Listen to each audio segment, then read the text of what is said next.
Sounds like something in a story. Not too hot, not too cold, just right. Not too high, not too low, not too quiet, not too loud, just right. Hello, Bashar. Good day to you. And so, what's your story? My story is I am not going to hold back. Oh, all right. I am not going to hold back. When you are making on your planet a movie, what starts the story rolling? The word action. So important in living your story is to incorporate all the ideas, all the energy, all the beliefs into actual physical action, as you say, not holding back, because you have chosen to be physically experiential beings. It is very important for you to ground your energy, ground what you prefer, ground your excitement into physical reality to attract physical manifestation and shifting to the reality you prefer through the completion of the circuit called physical action. So, you have decided to act who you are. Do not hold back. Very good. What else? Okay, the dichotomy of that is I came up here to New Jersey this weekend to also surrender. Yes. I came here I have used my mind for 55 years to try and understand life and existence and reality. And must be tired. Yeah. Poor little mind. It's been 55 years of intense aerobic exercise, and yes. I'm tired all right. of doing that. All right. I want to surrender to my heart, but all yet, right. but, oh, all right. I would like to be who I know myself to be, yes. which is bold. Yes. And so you are willing to act on your excitement, which if you do in the purest form, will actually be experienced as surrendering to your total self, and thus will be experienced in a joyful and effortless way even as you act? Is that what you mean? I would like to integrate the two so that they're... Yes, that's what we just said. Yeah. The idea of surrender doesn't mean you take no action. The idea of surrender is to start to go with the flow of your true self so that all the action you take will not be struggle, but will be joy, will be play, will be effortless. You will still take action, but by surrendering to yourself, all the action will be exciting, will be joyful, will be pleasurable. That doesn't mean to surrender that you take no action. Absolutely. Does that make sense? It makes total sense. Is that what you meant? It is what I meant. All right. And so you will start doing this now? I sense hesitation. I am right now in my life. I am performing something that I have had the most fun with of anything I've ever done. Oh, thank you. In my life. Now, yes, that whole idea of excitement leading to excitement. Yes. I don't have the next chapter planned. You're not necessarily supposed to completely plan it out, you know. Remember that your physical mind has no capacity to know what's going to happen or how it's going to happen. Only your higher mind does. So the idea is that while the physical mind can form just a sufficient enough framework to know exactly where the hallway is you need to walk down, you can let your higher mind surprise you with exactly how you will be walking down that hallway. So you don't need to plan the whole thing out physically. Make sense? Yes, that makes sense. So the idea of excitement leading to excitement will simply be that once you have some degree of understanding of the framework or the structure, then you can simply get on about the business of acting to the best of your ability at every given moment on whatever opportunity has presented itself to you at that moment that contains the highest amount of excitement. And if you act on it without any expectation of what kind of manifestation or fruition it needs to come to, and you simply go forward to the best of your ability, taking it as far as you possibly can, as far as you are able to, without that expectation, then that will always put you in the proper place, at the proper time, with the proper people, to know exactly, synchronistically, what the next thing is that you need to take action on. Does that make sense? That makes sense. This is just physics, you know. Sure, that makes sense. All right.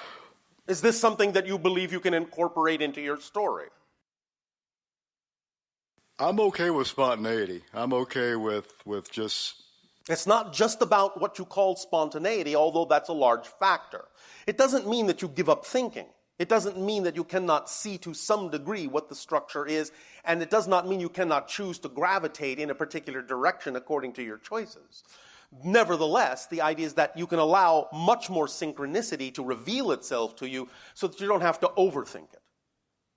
Does that make sense? That makes sense. Does that feel lighter? Yes, it feels lighter. But there is still some hesitation. Well, yeah, here's the deal. All right. The deal. All right. What's the deal? Here's the deal. I understand following the path of excitement and One moment. We would like to offer you an opportunity to be a little bit more precise in your definitions here, because we often hear people on your planet say this to us. Well, I understand it intellectually, but I don't quite grasp it on this level or that level. Let's just be clear about this. If you're not actually doing it, you don't understand it. Because to understand is to do, is to know, is to be. That's what true understanding is. That's why understanding comes with experience. Because the idea is that when you understand something, you don't think about it, you just do it. That's understanding. There is no disconnection between understanding and action. So we know what you mean when you say that, but the truth is, if you're not actually acting in that way, you actually have not yet arrived at understanding, because I guarantee you, the moment you actually understand it, nothing will stop you from acting that way. So as long as there is any hesitation in your action, you actually don't yet have a complete understanding of it. And again, that's only because I guess what my fear is, yes, when this little episode of what I'm doing right now, yes, comes to an end, which is a volunteer project for my church, yes, which I'm totally engaged in. What is your fear? My fear is... Here comes that part of the story. Well, it's a lapse of, okay, lapse. What is this going to move on to next? Who cares? Well, let me ask you a question. What you're actually saying is, and in conjunction with the idea that you say you are volunteering for your church, you are lacking faith.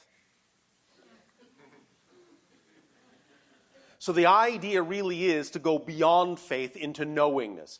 If you really understand the principles and the concepts of what we're talking about, if you really understand the structure of existence and how reality works, you won't have to actually have faith. You can know that whatever it is that is the next thing that happens will be exactly what needs to happen. And when you respond to whatever happens with that knowledge, with that certainty, with that attitude, and in that energy, then you will see how whatever it is that has happened next will serve you as the stepping stone you actually needed at that moment. You don't need to know what it is before you take the step. In fact, you can't know what it is until you take the step. So the idea is actually, even though I know that many of you use the word faith, it's actually going beyond faith into knowingness. You actually don't need faith. You need to know. You need to understand how reality works.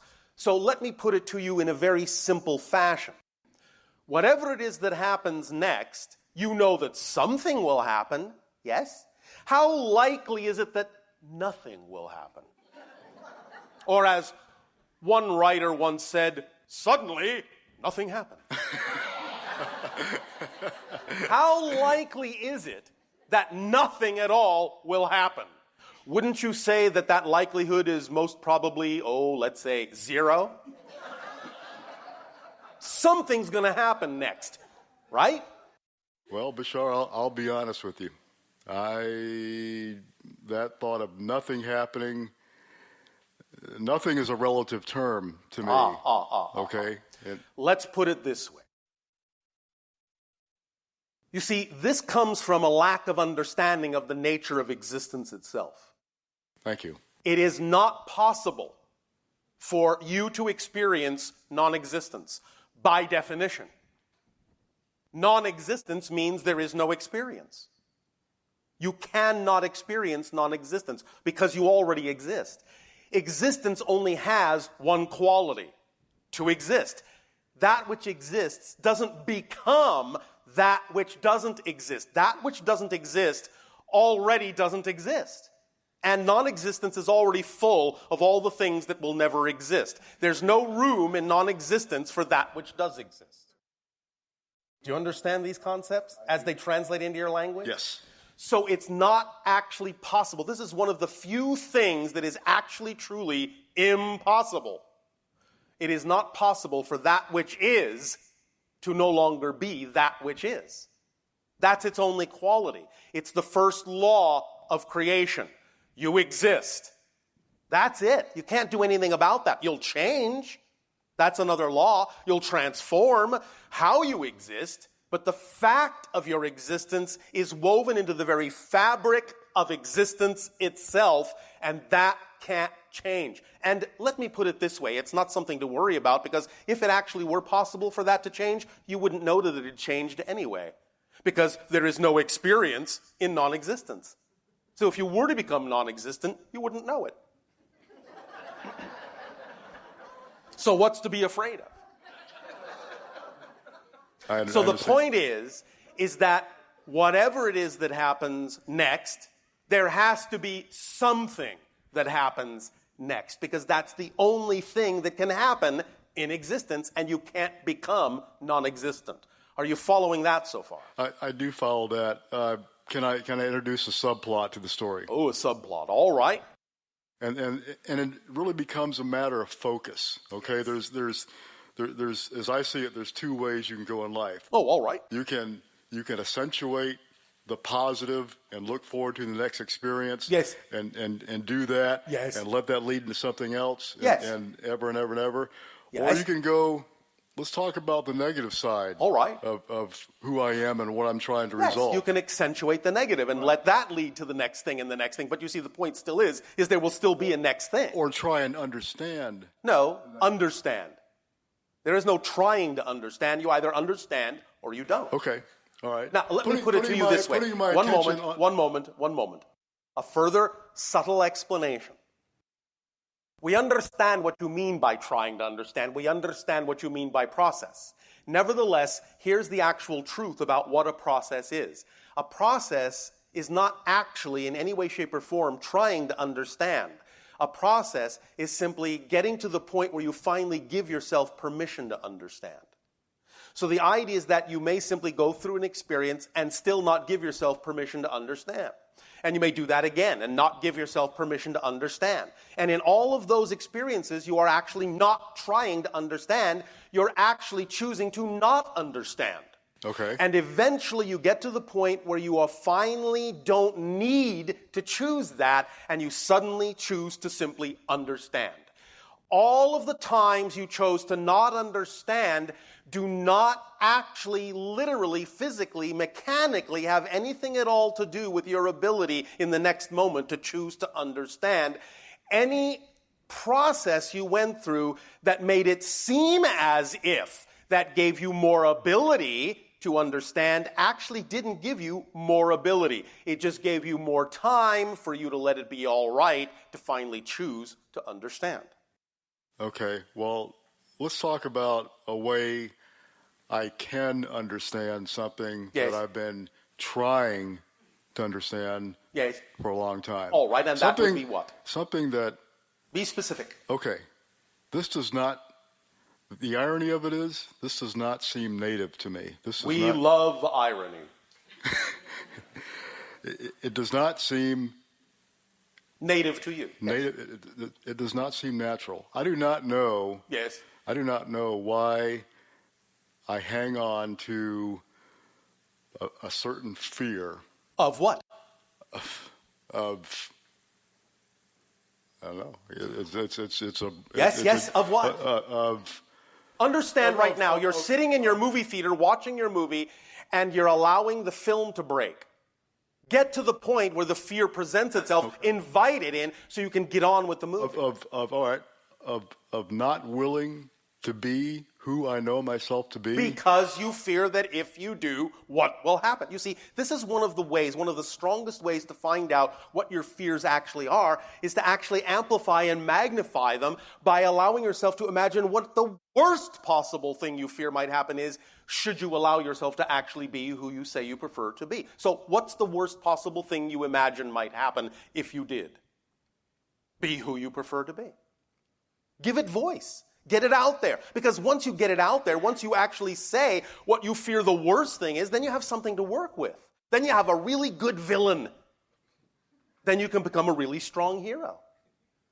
So, invent a really good villain. What's the worst thing you fear will happen if you actually allow yourself to become who you prefer to be? Spit it out. Too much exposure is the only thing I can think of. Exposure to what? Exposure to what? In what way? Seems like you're getting some help from the peanut.